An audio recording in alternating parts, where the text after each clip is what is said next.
1997, and Tommi Mäkinen takes his and Mitsubishi's first victory on an all-tarmac rally.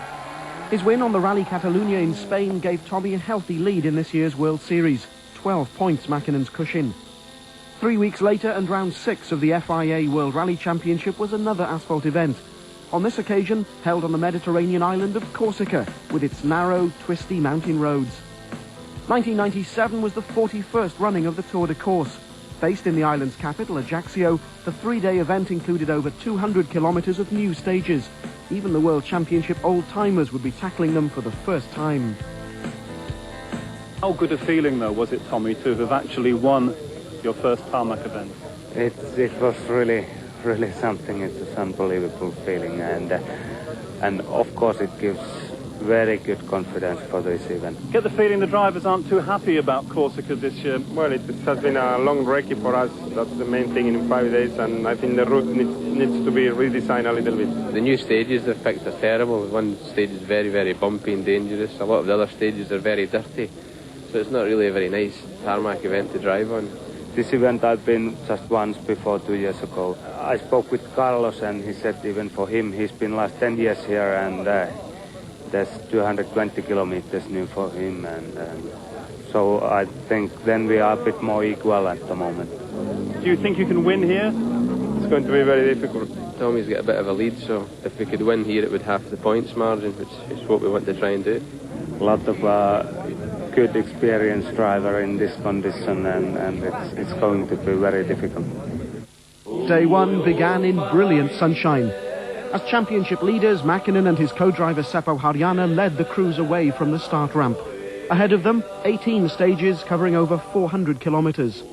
Unlike previous rallies, this year's Tour de Corse would return to Ajaccio each night. The first leg, 6 stages, were all in the mountains south of the town. Unlike Catalunia's silky smooth roads, Corsican tarmac is much rougher, which meant that Mäkinen's win in Spain was no indication of how things might go here. His prediction that the rally would be difficult was proved correct on the very first stage. He could only manage 6th fastest, and 14 seconds were lost.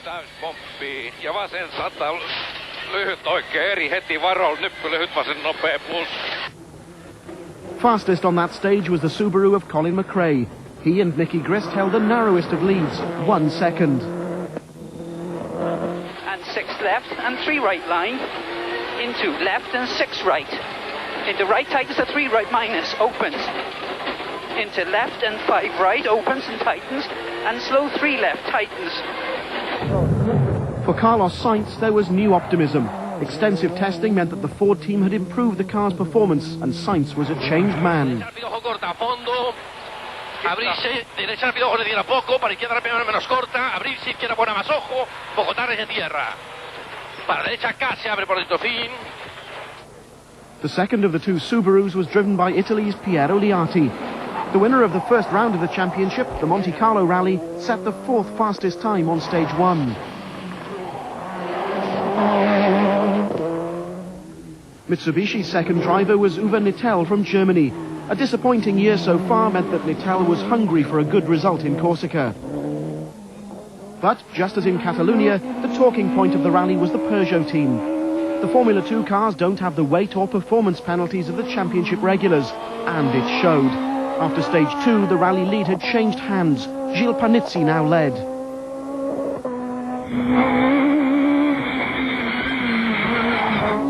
Francois Delacour was second, 6 seconds behind his teammate. This was familiar territory. A Peugeot 1-2 was something we'd seen before. The Ford team had a new recruit. Philip Mills had been brought in for this one event to replace Armin Schwartz's co-driver Denis Giraudet, who's moved to Toyota. Mills, who's usually to be found competing in the British Championship, had little time to settle into his new job. I'm quite surprised it was all done at fairly short notice, as most of you know. I think I had 4 days of the initial phone call, and I did the Pirelli International in England as well, so I had something like 10 hours to get from the finish of the Pirelli International to the start of the recce here, so it's been quite tough. Phil is doing a good job here. We had 5 days to settle in and really to get the things together. Now I think it's necessary and that we are getting quickly in gear and rally speed and that everything works fine. Are you nervous? Be a liar if I said no, wouldn't I? Nervous or not, Mills and Schwartz weren't destined to have the best of days. They would lose 6th gear during the morning and ended it in 7th place. Whether or not nerves played a part, there was also an element of Schwartz being a little too keen to make up for lost time. 40. Right 3 to 4 minus into left 3 tight.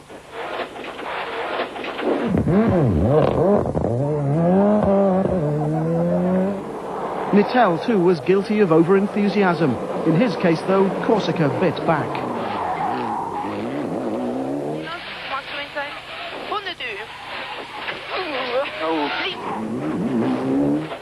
Schwartz and Mills also paid the scenery a visit when they broke a prop shaft. 3 to 4 minus.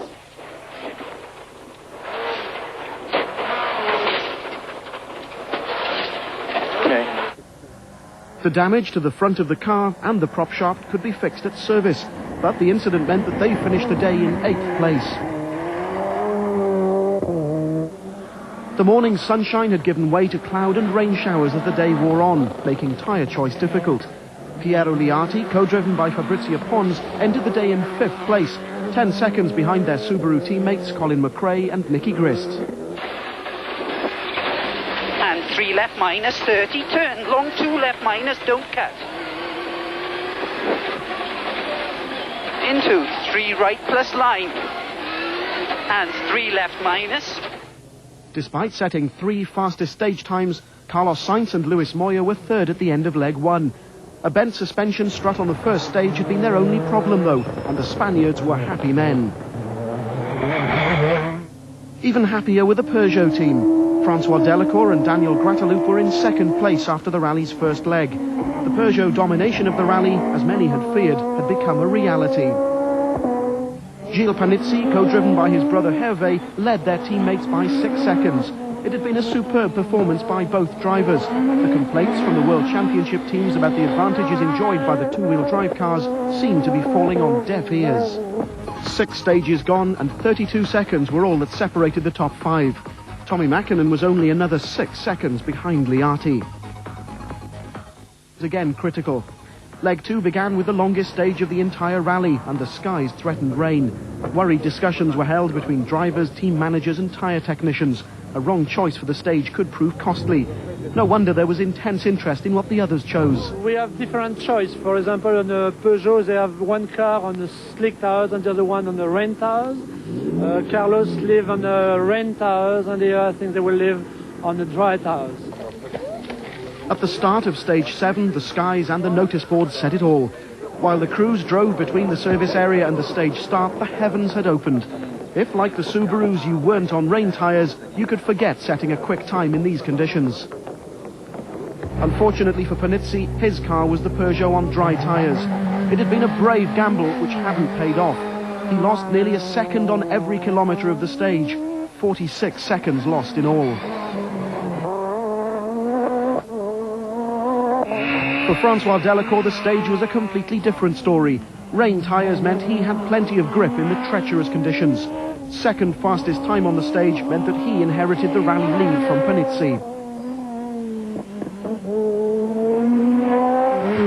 But the fastest time was set by Sainz. Again, rain tyres meant a sure-footed path through the crucial 7th stage.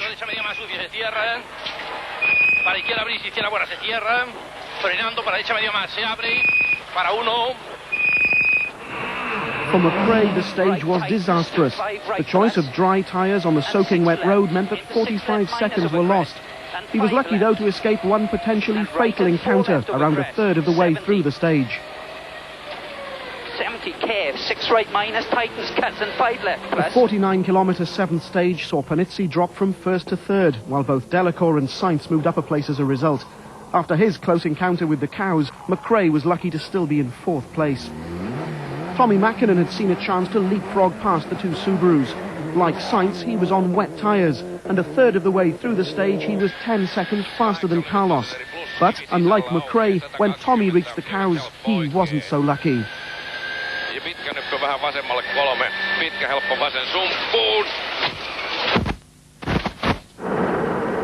Mäkinen had been in 6th gear, travelling at around 160 kilometres an hour when he hit the cow, bouncing off a rock face and plunging 40 metres into a ravine. Amazingly, neither he nor Seppo Harjanne were injured, but the car was destroyed in the accident. Recovering it gave the Mitsubishi team management a few headaches, though, and eventually a crane had to be brought in to winch it back onto the road. Close up, the damage to the Lancer is clear, yet the cabin is relatively untouched, evidence of how strong modern rally cars are. As the car was being recovered, Mäkinen was already back in Ajaccio, having had time to reflect on one of the biggest accidents to befall any of the crews for years. The car looks to be destroyed. Are you and Seppo okay? Luckily, it was quite good luck. Car is completely destroyed, except cabin is in good condition. Not any bigger damage, and fuel tank also is all right. Everything else is completely destroyed. Corsica's beauty disguises some of the most treacherous stages in the world. Even before the rally started, Kenneth Eriksson had destroyed this Subaru Impreza while tyre testing, invoking painful memories of 1986, when Henry Toivonen and Sergio Cresto were killed. Well, there's no question that was a turning point. Immediately in reaction to that accident, there was a change of regulations at the end of that season. That was the end of the era of Group B cars. From that date, they've got safer and safer, but over the years, there's been a constant pressure to try and increase safety. The standards that we apply have gone higher and higher, and we've learned more and more, and safety information is something that all the teams share. It's not, nobody keeps secret the information of what they've learned from crashes and so on. This car's got a lot of features on it that are not required by the regulations that that detract from its performance, but we feel are justified. It's got a lot of extra side impact protection compared to what's required by the regulations. The roll cage is well beyond the minimum required in terms of the FIA regulations and so on. So yeah, we do try quite hard, but we can always learn, and maybe something like this is good to just refocus us from time to time that maybe we could do a little bit more. Mäkinen wasn't the only driver to fall victim to stage 7. Left 3 to 4 minus. It's 17k. Armin Schwartz's accident didn't look that serious. Yet just 200 metres further on, the left rear wheel fell off. Schwartz's frustration is clear. I can't believe it, I can't believe it. Incredibly, driving like this for nearly 17 kilometres only cost Schwartz 3 minutes, despite the fact that at times the car was almost uncontrollable.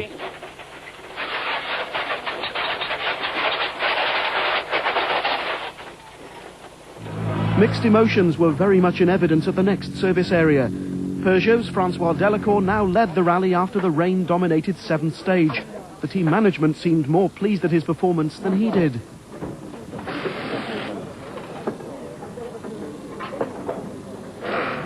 Over at Ford, Schwartz's sorry-looking Escort arrived on 3 wheels. His mechanics now had just 20 minutes to restore the car to its more usual appearance. What happened? It's quite easy to tell. We hit a bridge, narrow bridge. You hit a bridge? Yeah, we hit a bridge and lost the wheel. At Subaru, the talk was still of tyres and rain. I'm checking in 1 minute 20. 1 minute. So, come on, if you want to, then. Yeah, we can still do it. Go on, change it now. A rare moment of indecision hinted at the continuing importance of tyre choice. So who's gone out on what?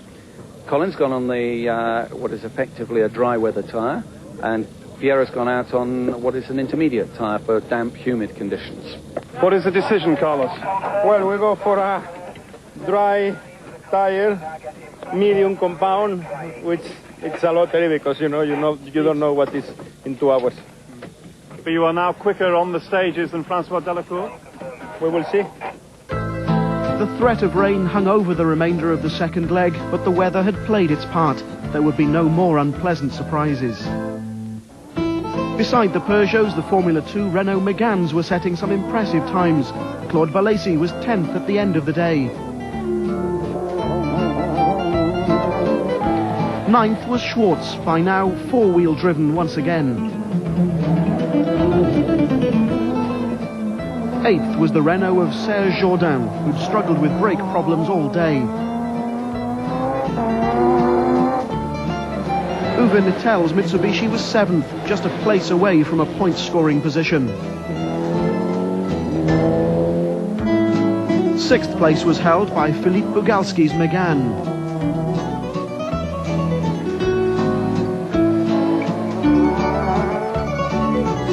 Rumours were circulating in Corsica that this might be Piero Liati's last appearance in this year's World Championship. He was fifth, but seemed to have lost interest.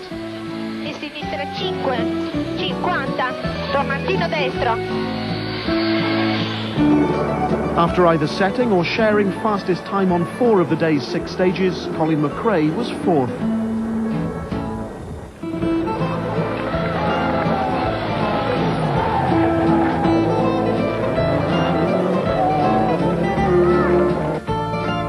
Third was Panizzi, like McRae cursing his tyre choice on stage 7, but his recovery was well underway.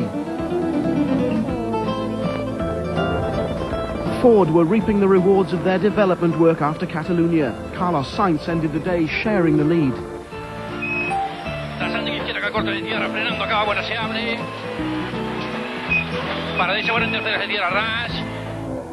The driver on exactly the same time as Sainz was the fiery Frenchman Francois Delacour. On dry or wet tarmac, it had been another terrific drive from Delacour, and at the day's final service area, it was obvious who was the more confident about what the third leg would hold. Well, I think the rally is still very open, you know. Panizzi is 9 seconds, Colin is also coming very quick, it's only 19 seconds, so it is easy to be first or to be fourth. It is not a big difference. The weather and the tyre choice will be very important. How does it feel to be absolutely level with Carlos Sainz going into the final day? It's not a problem for me. Carlos Sainz is not the big chief. I don't know him. It's not. I am François Delacour. It's Carlos Sainz. It's no problem for me. The top 4 were now separated by just 19 seconds, with a subdued Liati heading the chasing pack, too far behind to influence the result. Just to the south of Ajaccio, a little over 140 kilometers would decide the rally. Like the first day, the morning was dry and fine. Delacour immediately served notice of his intentions by setting the fastest time on the first stage. He moved back into the lead, but the 1 second advantage would be short-lived. Panizzi set the quickest time on the day's second stage, closing the gap on his teammate to 5 seconds. Thoughts were already beginning to turn to the thrilling climax to the rally, which was now almost inevitable. Sainz, meanwhile, had edged past Delacour and once again led the rally. Ford's first victory of the year was almost within reach, and he wasn't giving up. A fondo, derecha rápidamente, menos larga, se cierra, fin, 2. Derecha calenta corta, se cierra con C, Sasar. On stage 15, the day's third, McRae set the fastest time. 14 seconds up on Panizzi and an unbelievable 19 quicker than Delacour. No longer were the Peugeots allowed to dictate the pace. Starting the stage 4th, McRae ended it in 2nd place, while Delacour and Panizzi now shared 3rd. 3 more stages remained. Still is a lot of kilometers. We have the last stage also very long, and you know, it's tire choice will be very important if the weather is becoming a little bit crazy. Stage 16 saw Sainz set the slowest time of the 4. It might not have been much, but the time loss was such that 1st to 4th was now spanned by just 15 seconds. McRae shared fastest time on the stage with Panizzi. With just 2 stages remaining, Corsica now looked set to eclipse Catalunya for excitement.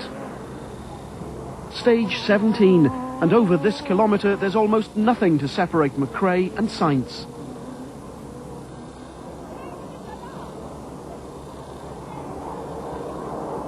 After stage 17, 2nd place was shared by McRae and Panizzi, now both 7 seconds behind Sainz. So the final 34 kilometres of serpentine Corsican roads would provide the decider.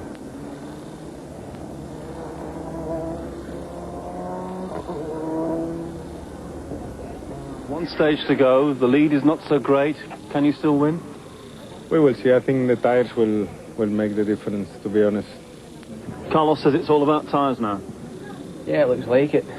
We've got people all over the place in the stage now just giving us weather reports, so it's just down to picking the right tyre.